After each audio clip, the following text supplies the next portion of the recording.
"Thanks for coming." 3 words. That's all it took. When Meghan Markle uttered those words to Prince Harry during her Netflix special, the world stopped. Not because they were shocking, but because they were chilling in their formality. The kind of thing you say to a neighbor who drops by unannounced, not to the husband you share a mansion with in Montecito. For years, we've watched the Duke and Duchess of Sussex craft their narrative, control their image, sell their story, but in that single moment, captured on camera in late 2023, the carefully constructed facade cracked. What we saw wasn't a loving couple sharing domestic bliss. It was 2 people performing roles in a production that seemed to have forgotten its own script. Join us as we uncover the truth behind the marriage that changed the monarchy forever and ask the question nobody wants to answer. Was it real to begin with? It all began quietly, almost unnoticed by the millions who eventually watched. On December 12, 2024, Netflix released With Love, Meghan, a cooking show that was supposed to launch the Duchess of Sussex's new lifestyle brand empire. The reviews were brutal. Even outlets that had championed Meghan's every move couldn't hide their disappointment. The Hollywood Reporter called it desperately hollow. Variety questioned whether anyone had asked for this, but it wasn't the critical panning that told the real story. It was what Netflix did, or rather, didn't do. The streaming giant, known for promoting its content relentlessly, barely acknowledged the show's existence. It wasn't featured on the homepage. There were no updated promotional materials, no social media blitz. Instead, just 24 hours before Meghan's special dropped, Netflix released a documentary about Sean Diddy Combs and his legal troubles, a project that dominated conversations and viewing hours. Industry insiders understood immediately what was happening. This wasn't an accident or poor planning. This was a message. Tom Sykes, former deputy editor at Newsweek and European editor-at-large for the Daily Beast, has spent years covering the royals. In his widely read royalist blog on Substack, he revealed what Netflix was really saying to the entertainment industry. We're done with her. But the most telling detail wasn't in what Netflix promoted. It was in what they left in the show itself. Meghan's beagle, Guy, appeared throughout the special. A sweet dog, beloved by the Duchess. There was just one problem. Guy had died in January 2024, nearly a year before the show aired.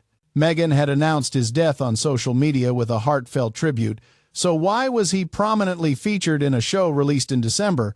The answer was as calculated as it was cold. Guy was a timestamp, a deliberate signal to everyone in Hollywood that this content had been filmed almost a year earlier, stitched together from footage that was already in the can, released only because Netflix had contractual obligations to fulfill. There's no reason that normal people watching this should notice Meghan's dog and realize that she announced it had died in January, Sykes explained. But for people within the industry, it's a very useful way for Netflix to point at it and say, look, we just filmed all this at one go. It was just one extra day or two of filming, which didn't really cost us very much. It was filler. Catalog content. The dregs of a deal that once promised to revolutionize entertainment. But before we understand how it all fell apart, we need to go back to the beginning. Back to when the world believed in their love story. May 19th, 2018. Windsor Castle gleamed in the spring sunshine as Meghan Markle walked down the aisle of St. George's Chapel. She was alone for part of that walk, a break from tradition that seemed empowering at the time.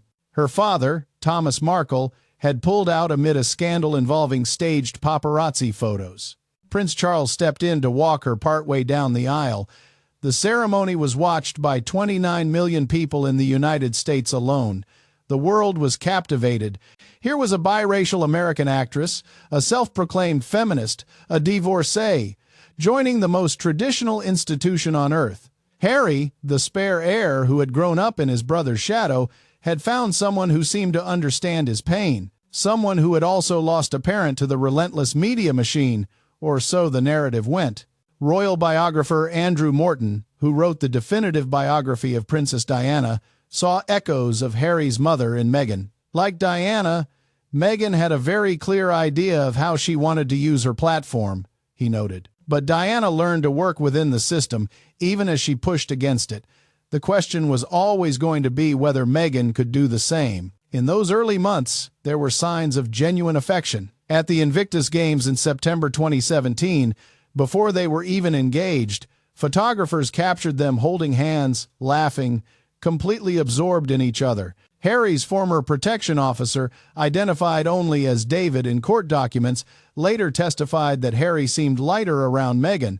He'd been carrying the weight of his mother's death, his time in Afghanistan, the constant pressure of being the spare. With Meghan, for the first time in years, he laughed freely. The couple seemed determined to do things differently. They chose a modern, emotional ceremony with a gospel choir singing "Stand By Me." Meghan's vows were personal and passionate. Harry couldn't stop smiling. When Bishop Michael Curry delivered his sermon about the redemptive power of love, cameras caught Harry and Meghan exchanging knowing glances, suppressing laughter at the unconventional energy filling the ancient chapel. They were genuinely happy, recalled one wedding guest who spoke on condition of anonymity. Whatever else has happened since, in that moment, they were two people in love who believed they could change the world together. But was Prince Harry really prepared for what came next? Let's take a closer look. Behind the fairy tale, cracks were already forming. The British tabloids had been brutal to Meghan from the start. Her family proved to be a constant source of embarrassment, with her half-sister Samantha and father Thomas giving interviews that contradicted Meghan's carefully crafted image. But the real tension was developing inside the palace walls. According to Valentine Lowe, royal correspondent for the Times of London and author of Courtiers, The Hidden Power Behind the Crown, staff members were struggling with the Duchess's management style. There were complaints about emails sent at 5 a.m., Lowe wrote, about demands that seemed to change by the hour, about a level of intensity that the palace, which moves at its own glacial pace, simply wasn't equipped to handle. In October 2018, just 5 months after the wedding, the first major story broke. Kensington Palace staff members were reportedly calling Meghan Hurricane Meghan behind her back. By November, reports emerged that Kate Middleton had been left in tears following a bridesmaid dress fitting for Princess Charlotte before the wedding. The palace initially dismissed these as tabloid inventions, but Harry was fiercely protective. Too protective, some said. Royal author Tom Quinn revealed that Harry's relationship with his brother William had begun to deteriorate rapidly. William pulled Harry aside and told him, "This is going to be very hard for her. The scrutiny, the pressure, the loss of freedom. Are you sure she understands what she's getting into?" Quinn recounted. Harry took it as a criticism of Meghan. He thought William was being snobbish, looking down on Meghan because she was an actress, an American, a divorcee. That conversation was the beginning of the end of their relationship. Throughout 2019, we saw a couple increasingly isolated. They attended the events, cut the ribbons, smiled for the cameras. But body language experts noted changes. Meghan's hand was constantly on her pregnant belly, a protective gesture that suggested vulnerability. Harry's jaw was frequently clenched. At Trooping the Color in June 2019, they stood apart from William and Kate. The famous Fab Four was dead. On May 6, 2019, Archie Harrison Mountbatten Windsor was born. The couple broke with tradition immediately, refusing to pose on the hospital steps as Diana and Kate had done. Instead, they released their own photos, controlled their own narrative. "We wanted to celebrate our son in our own way," Meghan later explained in their Oprah interview. "As a family." Yet, even in moments of joy, the contrast with palace tradition created friction. Royal author Robert Lacey noted that the Queen had expected to be informed immediately when Meghan went into labor. Instead, she found out hours after Archie's birth. "It was a small thing," Lacey wrote, "but it signaled a larger problem." Harry and Meghan didn't just want to modernize the monarchy. They wanted to exist outside its rules entirely. The couple's decision to move to Frogmore Cottage, away from the Kensington Palace compound where William and Kate lived, was seen as another statement. They spent £2.4 million of taxpayer money renovating the property. The expenditure became a tabloid scandal, with many questioning why they needed such expensive upgrades. Meghan wanted privacy, a former staff member revealed. She couldn't understand why her every move was scrutinized. But she also wanted to use her platform to speak on issues that mattered to her. The palace kept saying no. They didn't understand that for Meghan, silence felt like complicity. Harry, meanwhile, was caught between two worlds. He'd spent his entire life being told that duty came before personal happiness, that the monarchy's survival depended on presenting a united front. But Meghan was telling him something different, that his happiness mattered, that his mental health mattered, that he deserved a life beyond the gilded cage he'd been born into. Friends of the couple, speaking to Omid Scobie for his book Finding Freedom, painted a picture of two people genuinely devoted to each other but completely unprepared for the institution they were fighting. They thought love would be enough, one friend said. They thought if they just worked hard and stayed true to themselves, the rest would fall into place. They didn't realize the monarchy doesn't work that way. By the fall of 2019, the couple was openly struggling. In an ITV documentary filmed during their tour of South Africa, Harry admitted he and William were on different paths. Meghan, when asked by journalist Tom Bradby if she was okay, paused, her eyes filled with tears. "Thank you for asking," she said softly. "Not many people have asked if I'm okay. But yes, thank you. It's a struggle." That moment of vulnerability was also a moment of truth. This wasn't sustainable. Something had to give. The response was swift and decisive. On January 8, 2020, Harry and Meghan announced they were stepping back as senior royals. The statement appeared on their Instagram account without warning, blindsiding the Queen, Prince Charles, and Prince William. The palace was furious. This wasn't how things were done. You didn't negotiate through social media. You didn't ambush your grandmother, the Queen of England. The Queen was hurt, a palace source told the Sunday Times. She'd tried to accommodate them, tried to find a solution that would make everyone happy, and then they went nuclear. The Sandringham Summit followed on January 13, 2020. The Queen, Charles, William, and Harry met to hash out the terms of the Sussexes' departure. Meghan joined by phone from Canada, where she'd already fled with Archie. By the end of the meeting, it was clear there would be no half-in, half-out option. They would relinquish their HRH titles for official use. They would repay the Frogmore Cottage renovation costs. They would be financially independent. They were out. You can be a member of the royal family, or you can cash in on being a member of the royal family, royal historian Hugo Vickers explained.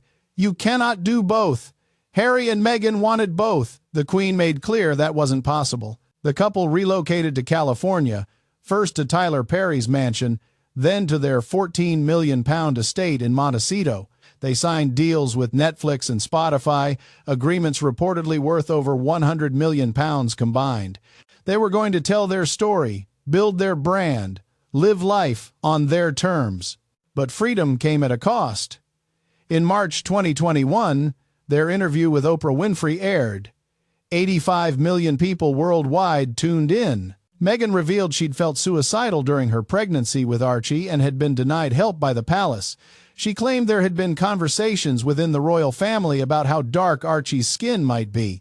Harry admitted he felt trapped, that he'd been cut off financially, that his relationship with William and Charles was broken. The palace responded with an unprecedented statement. The issues raised, particularly that of race, are concerning. While some recollections may vary, they are taken very seriously and will be addressed by the family privately. Public opinion fractured.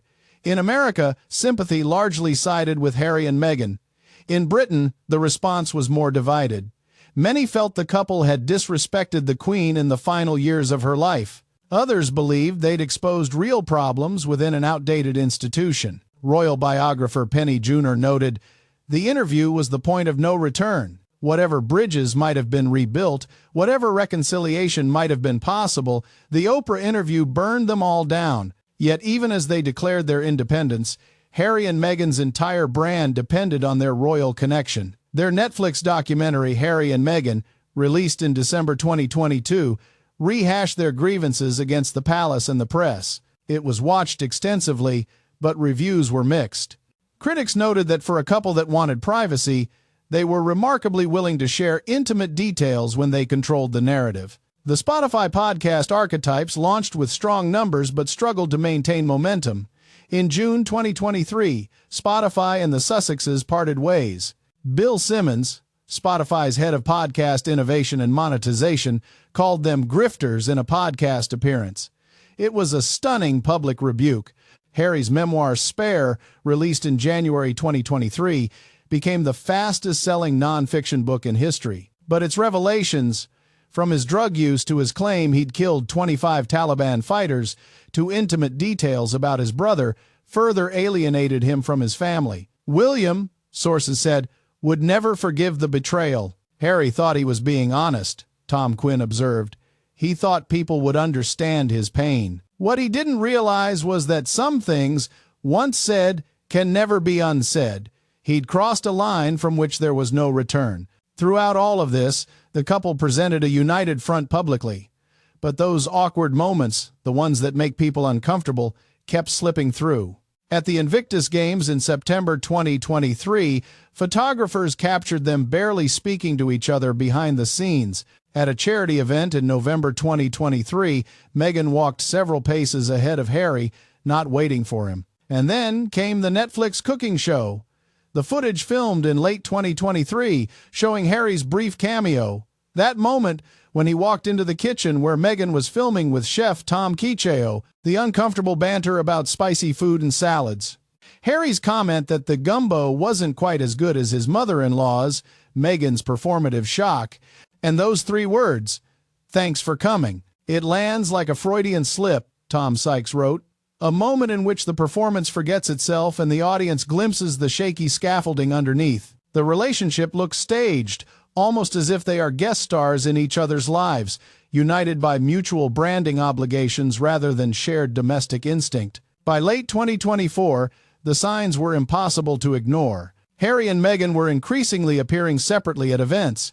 Meghan launched her lifestyle brand, American Riviera Orchard, without Harry by her side. Harry attended charity events and Invictus activities solo. Royal commentator Richard Fitzwilliams noted, "They're pursuing separate professional paths now. That's not necessarily a sign of marital trouble, but combined with everything else we're seeing, it raises questions." Publishers, sources revealed, had been pitched Meghan's post-divorce memoir. Though representatives for the couple insisted no separation was on the cards, the fact that publishers were even having those conversations spoke volumes about how the industry perceived the state of their marriage. Even in absence, the shadow of the fairy tale lingers.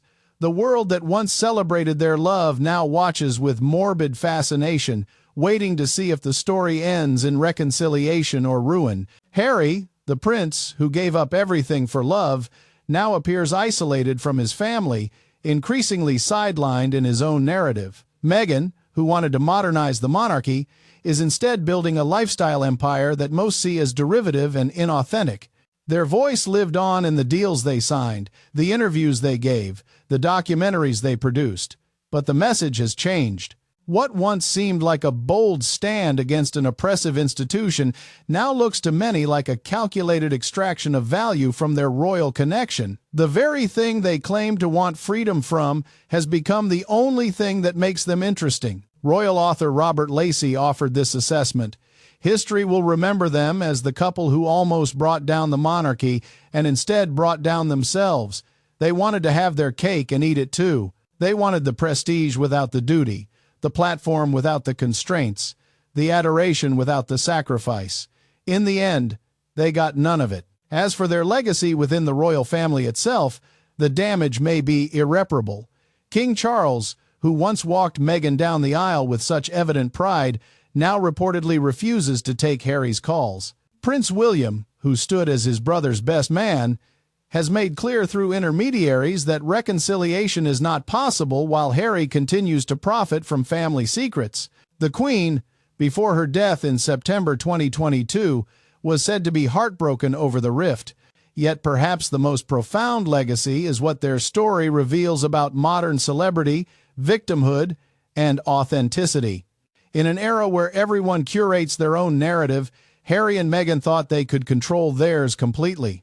They thought that by cutting out the middlemen, by speaking directly to their audience, they could make people see them as they saw themselves, brave, compassionate, misunderstood.